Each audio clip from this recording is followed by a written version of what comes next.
44 points at the end of the half. You end with 62 and you get benched at the end of the game. Why does that happen? Why did that happen? Well, today's vid is about just that. It's about why it's not smart to go chase points in the game. Cat had a phenomenal first half. He only missed 4 shots. He did everything that he was supposed to do in the first half. He was hot. And you could think, somebody that has 44 points at the end of a half, at the end of the game, they should have at least, 75? They usually have at least 75. They had such a hot first half, but it didn't happen that way. It actually went pretty bad the second half. The second half was not a half that you wanted to remember. He had 18 in the second half. He was chasing shots, and he ended the game off pretty bad, and they lost because of it. And when I saw him get benched, it made me think, and it made me want to talk about it just a little bit to the viewers and the people that want to play basketball and want to do different things in the sport. And the biggest thing that I could tell you from that and what you should take from it is that it is important to understand and realize that you don't come before the game. And what do I mean by that? Just because you're having a great game or you're having a good night out doesn't mean that now the team needs to just get you the ball. Everybody has a chance to have a good night. And when you don't have a chance, you feel like you deserve it. So when you do have a good night, you feel, I need to get the ball every play so I can maximize this game because I may not have another one like this. And while it is unfortunate that you may not have another game like that, it's still important to do what you're there to do. You're not there to have the most points on the team. You're there to what? Win a game. And when you're focusing more so on trying to win a game than getting points, the points will come to you. And sometimes they won't, but most of the time they will.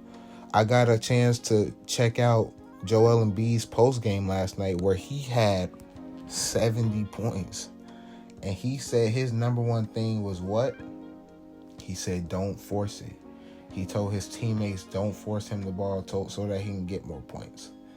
And that was extremely powerful to hear and to tell young hoopers like you guys, because he's showing you what you need to do if you're hot. You don't force the ball to you, but when you get it, you get to your spot and you do what you got to do. Even if that's at the free throw line, if that's shooting mid-range, if that's a 3-ball, you shoot your shots. But you never, ever, ever try to go out there and get more points, because that's when the flow of the game goes down. That's when your teammates just start standing around, and that's when the opponent can actually get back in the game. I don't have a problem with the teammates or your teammates wanting you to get the ball more. The problem occurs when that's what your focus is, to get the ball and to score the ball more. Yes, you want to win a game, and I do believe that Cat wanted to win the game last night while having a lot of points. But he did it the wrong way, because it seemed like at one point he was 21 for 26. And then I check back up and he's 21 for 34. 21 for 35.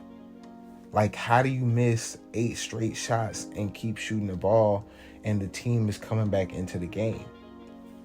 You're not giving the ball up. Nobody else on the team is scoring. You're shooting all the shots. And yeah, you had a great first half, but you got to leave that first half where it's at. You're not playing the same. You're not being the same player that you were in the first half.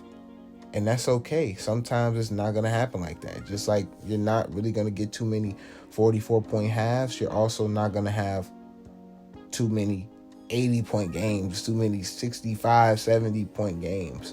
Take what you did, take what you got from it, and learn to love it and be okay with it. But I know for a fact he much rather have had just 50 points in total and with a win than 65 points in a loss, or 62, what he had, 62 in a loss. Young hoopers, remember and recognize the difference between the two performances. One player didn't have such a hot first half, But he came out and he was dominant, and he was okay with the ball just coming to him when it came to him. When the ball came to him, he did the most with it. He was extremely effective when he did have the ball, but he didn't always ask for the ball. He didn't force the ball to him, and he got a win. The other guy, he wanted the ball every play.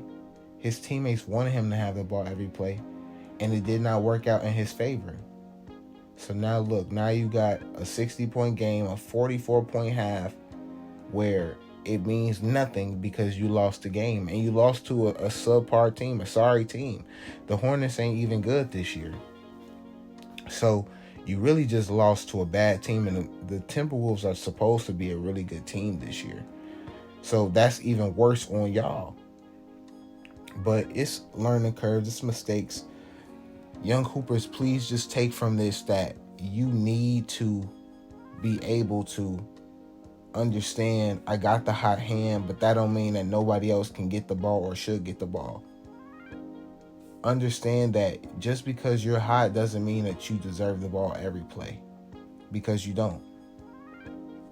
Be okay with doing what you did and learning to still pass the ball and play within the means of the game, and you'll be okay. And one day you will have that big game, you will have the high game, and you will get the win. The win with a big game is always better than a loss with an even bigger game. Thank you guys for watching today. Hope you guys enjoyed that vid. Just from my eyes to yours, I appreciate you guys for watching. I'm out.